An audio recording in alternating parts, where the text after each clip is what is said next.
Y ahora el grillito ilustrado en su división Salud. ¡Hola! Hola. Hoy nos metemos de lleno en un tema de salud pública, ¿eh? Bueno, realmente impactante en México.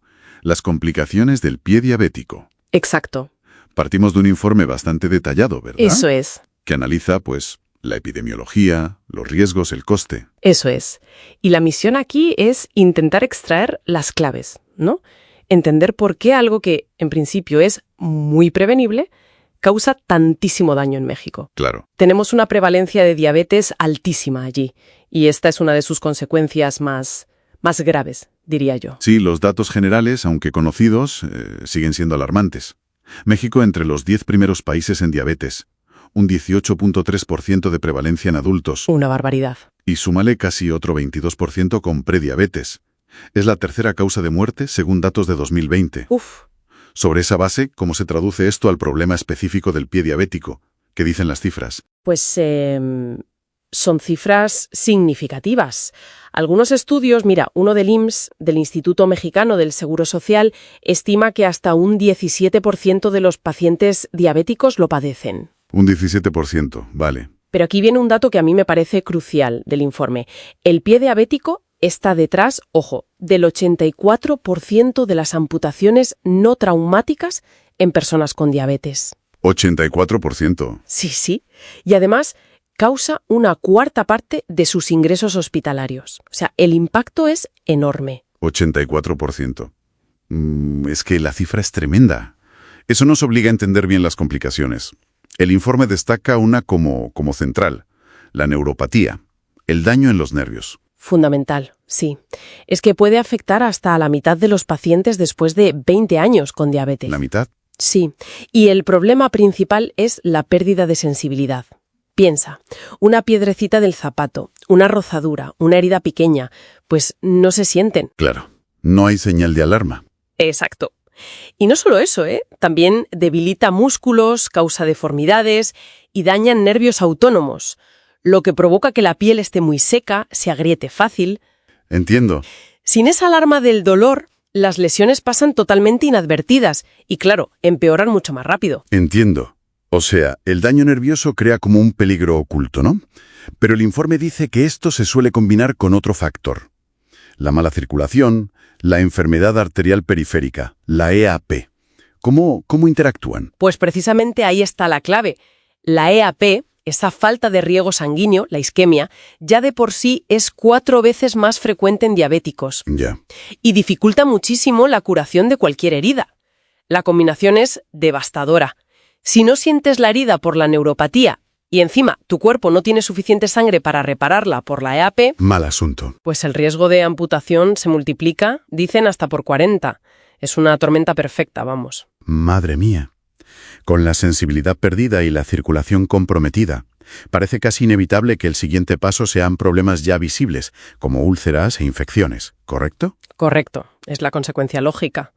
Aproximadamente un 20% de las personas con diabetes acaban desarrollando úlceras en los pies. Un 20%. Y atención a este dato, el 85% de las amputaciones comienzan con una úlcera. Otra vez el 85%. Sí, es que es un dato que se repite. La mala circulación impide que lleguen bien las defensas del cuerpo, los antibióticos, y eso facilita infecciones muy graves, a veces por bacterias resistentes como el Staphylococcus aureus, que pueden llegar al hueso, provocar osteomielitis o incluso gangrena. El informe también habla de deformidades específicas. Menciona los dedos en martillo, juanetes y algo llamado pie de Charcot. ¿Qué es exactamente eso? Suena grave. Y lo es. El pie de Charcot es especialmente grave. A ver, imagina, por la neuropatía, la persona no siente dolor por pequeños traumas repetidos o incluso fracturas menores en el pie. Vale. Como no duele, sigue caminando sobre ese pie dañado, sin la señal de alarma. Y eso provoca una destrucción progresiva de los huesos y las articulaciones del pie. ¡Qué barbaridad! Tanto esto como otras deformidades, los dedos en martillo, los juanetes, crean puntos de presión anormales, y esos puntos son focos típicos para que empiecen las úlceras. Todo está conectado. Entendido. Más allá del control del azúcar en sangre, que es obvio, ¿qué otros factores de riesgo destaca el informe como especialmente relevantes en México? Pues mira, uno que parece crítico y muy común es el calzado inadecuado. Zapatos que rozan, que aprietan. Algo básico pero clave. Clave. También un autocuidado insuficiente. No revisarse los pies cada día, cortarse mal las uñas. El tabaquismo, claro, empeora la circulación, igual que el sedentarismo o la obesidad. Ya. Y, por supuesto, tener ya antecedentes de úlceras o amputaciones previas eleva muchísimo el riesgo de tener más problemas. Se mencionan también factores socioeconómicos en el informe. Parece que no es solo una cuestión médica individual, ¿no? Efectivamente, y ese es un punto muy importante. El informe relaciona el vivir solo, tener un bajo nivel socioeconómico o no tener apoyo social con peores resultados. Tiene sentido. Incluso se observa una tendencia en mujeres a retrasar la búsqueda de atención médica. Esto subraya cómo las barreras sociales y, las dificultades de acceso al sistema de salud influyen directamente en cómo avanza la enfermedad. Con todo esto sobre la mesa, el impacto en la vida de las personas tiene que ser tremendo. Devastador. La calidad de vida se deteriora muchísimo, claro. Las tasas de amputación en México son muy altas. El informe daba un dato comparativo, 20 por 10.000 habitantes frente a 6,4 en España, por ejemplo. ¿Qué diferencia? Muchísima. Y la mortalidad después de una amputación mayor es terrible, hasta un 50% al año siguiente. Pero volvamos a ese dato que ya hemos dicho y que es quizás el más importante del informe. Se estima que el 85% de estas amputaciones podrían prevenirse. El 85% prevenibles, es que eso lo cambia todo. Y supongo que la carga económica para el país y las familias es gigantesca, inmensa, sí.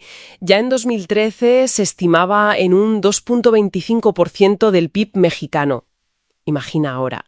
Y gran parte de este coste recae directamente sobre los pacientes y sus familias. Es mucho más caro tratar las complicaciones avanzadas como una amputación que invertir en prevención.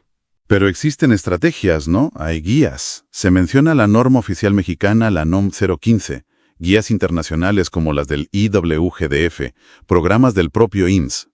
Sí, el conocimiento y las directrices existen y hacen hincapié en lo que ya sabemos, el examen anual de los pies. Lo del monofilamento. Eso es, buscar pérdida de sensibilidad con el monofilamento de 10 gramos, comprobar los pulsos, el índice tobillo-brazo, también la educación constante al paciente sobre cómo cuidarse los pies, la importancia crítica del calzado adecuado, terapéutico si hace falta. Vale. Y además está demostrado que el enfoque multidisciplinar, o sea, varios especialistas trabajando juntos, endocrino, podólogo, cirujano vascular, enfermería especializada, es más eficaz y también más costo efectivo. Entonces, si sabemos lo que hay que hacer, sabemos que es prevenible en su gran mayoría, ¿dónde está el principal obstáculo? ¿Qué dice el informe? Pues el gran desafío, parece, es la brecha, la distancia entre esas guías, ese conocimiento que tenemos y su implementación real, efectiva, sistemática en el día a día de la atención primaria y especializada. O sea, del papel a la práctica. Exacto. Falta estandarización en cómo se recogen los datos, por ejemplo.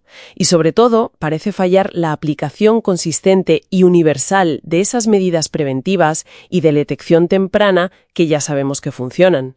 Hay una desconexión ahí. Entendido. Recapitulando un poco, el pie diabético en México es una crisis de salud muy seria. Cifras alarmantes de amputación, de mortalidad, influida por factores sociales. Pero, y esto es lo fundamental, ¿no? En su inmensa mayoría, prevenible. Ese es el mensaje central. Desde luego, la prevención, buen control de la diabetes, el cuidado diario de los pies, el calzado correcto, las revisiones anuales y, por supuesto, una intervención temprana y multidisciplinar si surgen problemas. Eso no solo salva pies y vidas, es que es la estrategia más inteligente, económica y humanamente. Nos deja con una reflexión importante, creo. Si sabemos que la gran mayoría de estas amputaciones se pueden evitar, ¿cuáles son las barreras más profundas, ya sean personales, culturales o del propio sistema sanitario, que impiden que estas tragedias prevenibles dejen de ocurrir cada día en México? Algo en lo que pensar sin duda.